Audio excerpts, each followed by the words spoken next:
যারা এক্সামশন পেয়েছে, ছাড় পেয়েছে, তাদের মধ্যে থেকে প্রথম হচ্ছে শিশুরা, আসিবিয়ান। শিশুদের উপর রোজা ফরজ না, যতক্ষণ না তারা ম্যাচিউরড হয়।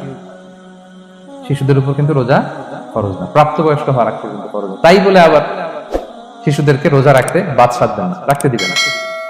আমার বড় মেয়ের বয়স 8 বছর, সে গতকাল রোজা রেখেছে, সে মহা খুশি।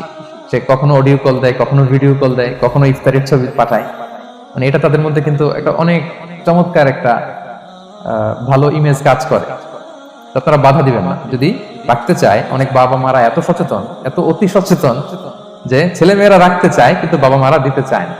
1-2 দিন না খেয়ে থাকলে বাচ্চারা মরে যায় না।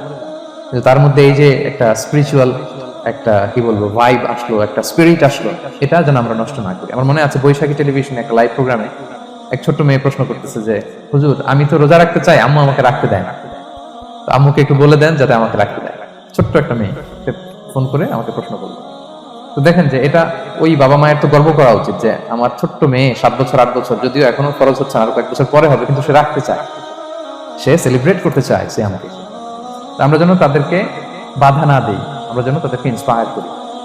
আমার মনে আছে আমি ছোটবেলা, তখন আমি মাদ্রাসায় ভর্তি হই নাই, আমি তখন স্কুলে পড়তাম, তো খুব ছোট, কিন্তু আমি রোজা রাখতে চাইতাম, আব্বা আম্মা দিতে চাইতো না। আমার দাদি আমাকে বলতো যে তুমি একটা কাজ করবা, তুমি সকালে স্কুলে যাবা, দুপুর 12টায় ফিরে আসবা, এসে খেয়ে ফেলবা, তো হাফ রোজা হয়ে গেল, অর্ধেক। এরপরের দিন আবার সকালে না খেয়ে যাবা, দুপুর 12টায় এসে খেয়ে ফেলবা, এনাদার হাফ, তো 2 হাফ মিলে একটা হয়ে গেছে। এইভাবে আমি অনেকগুলো রোজা রাখছিলাম ওই বছর। এখনো এই স্মৃতি আমাকে স্মৃতিকাতর করে। আমার দাদি, যে আমার দাদি নাই, চলে গেছেন, আল্লাহ ওনাকে জান্নাত নসিব করুন, আমরা দোয়া করি। কিন্তু আজও আমার কাছে এই নস্টালজিয়া ফিলিংটা হয় যে আমি কিন্তু এইভাবে রোজা রাখছিলাম ছোটবেলায়। আমাদের বাচ্চারাও তাই করে। সো ওদের মধ্যে যে এই আবেগ, এই উচ্ছ্বাস, এটাকে যেন আমরা নষ্ট না করি। বাট লিগালি তাদের উপর রোজা ফরজ হয় না, প্রাপ্তবয়স্করা রাখবে, তাইলে ওদের রাখা লাগবে না। নাম্বার 2, মাজনুন, পাগলদের উপর রোজা ফরজ হয় না। যারা পাগল তাদের উপর ফরজ হয় না। একটা হাদিস শোনাই, আল্লাহ রাসূল সাল্লাল্লাহু আলাইহি ওয়াসাল্লাম বলেছেন, আমি সবকিছু খুব প্রিসাইজলি বলছি যেহেতু আমাদের সময় কম। রুফি আল কালাম আন সালাসা, 3 ব্যক্তির উপর থেকে শরীয়তের কলম উঠিয়ে নেওয়া হয়েছে।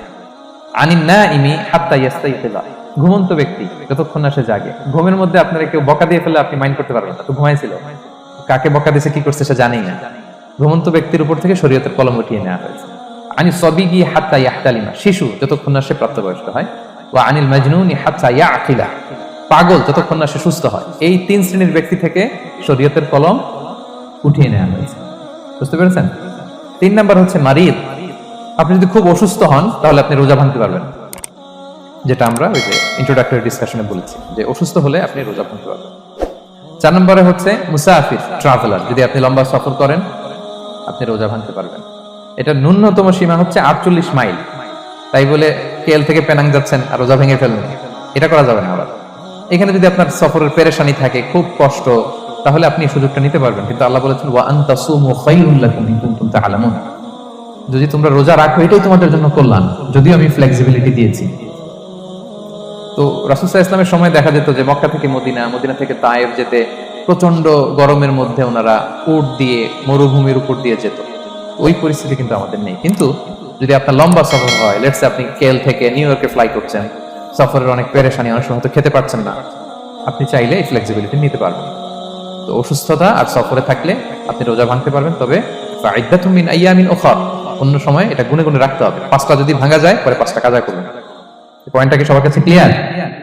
সফরে যে রাসূল সাল্লাল্লাহু আলাইহি ওয়াসাল্লাম রমাদানে রোজা ভেঙেছে, এটার একটা দলিল বলি। আপনারা মক্কা বিজয়ের নাম শুনেছেন না? রাসূল সাল্লাল্লাহু আলাইহি ওয়াসাল্লাম হিজরত করলেন, পরে আবার বিজয় করলেন। এই মক্কা বিজয় কত হিজরিতে হয়েছে কে বলতে পারবেন?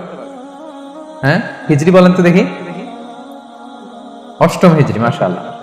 8ম হিজরিতে রাসূল সাল্লাল্লাহু আলাইহি ওয়াসাল্লাম যখন মক্কা বিজয় করতে যান, এটা কোন মাস ছিল জানেন?